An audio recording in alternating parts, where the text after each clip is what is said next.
त्रिशा, कशी आहेस? बरी आहे. अरे आज काय बनवते? मला फक्त परत दिसते इकडे. काय आहे आज स्पेशल? आज मी बनवते उपवासाचा दहीपुरी. ओ, उपवासाची दहीपुरी. हो, चांगलं आहे, हेल्दी पण दिसते आणि ते पीठ पण दिसते. कसली आहे ही? उपवासाची भाजणी. ओ, अच्छा, उपवासाची भाजी. तर आता आपण बनवूया. ओके. हे पीठ घेतलंय, त्याच्यात आता आपण मिरची टाकूया, त्याच्यात मीठ टाकूया आणि त्याच्यात थोडं दही टाकूया.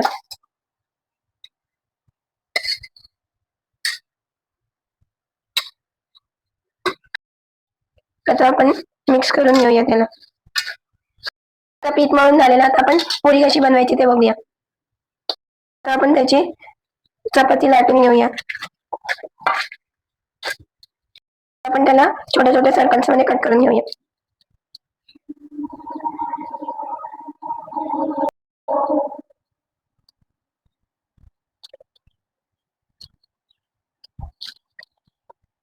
आपण टोचे मारूया. मग हे ते शेवपुरीची चपटी पुरी होईल तशी होणार आहे? हो. अच्छा, म्हणून तू पोचे मारतेस तर. हो, फ्राय करून घेऊया.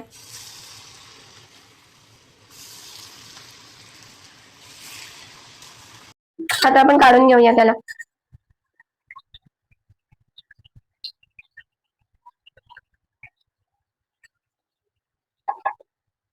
क्रिस्पी झालेले मी तुम्हाला दाखवते.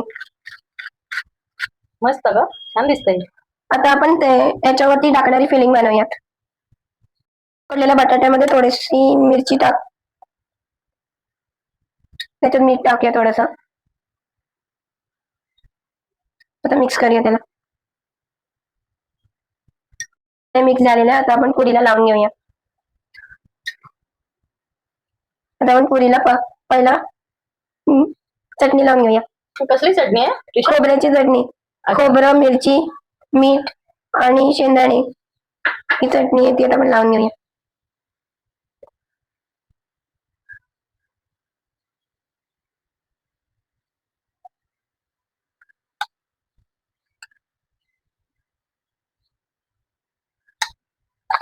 आता आपण त्याच्यावरती बटाटा टाकूया.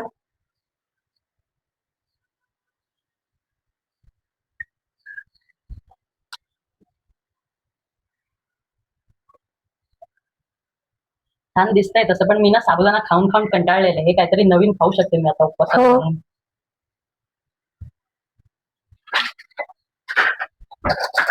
गोड दही टाकूया त्याच्यावर.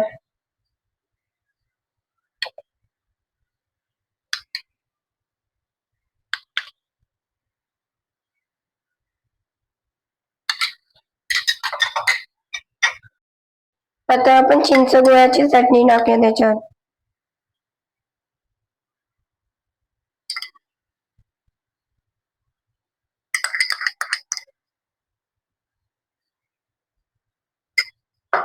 आता आपण त्याच्यावरती थोडेसे शेंगदाणे टाकूया.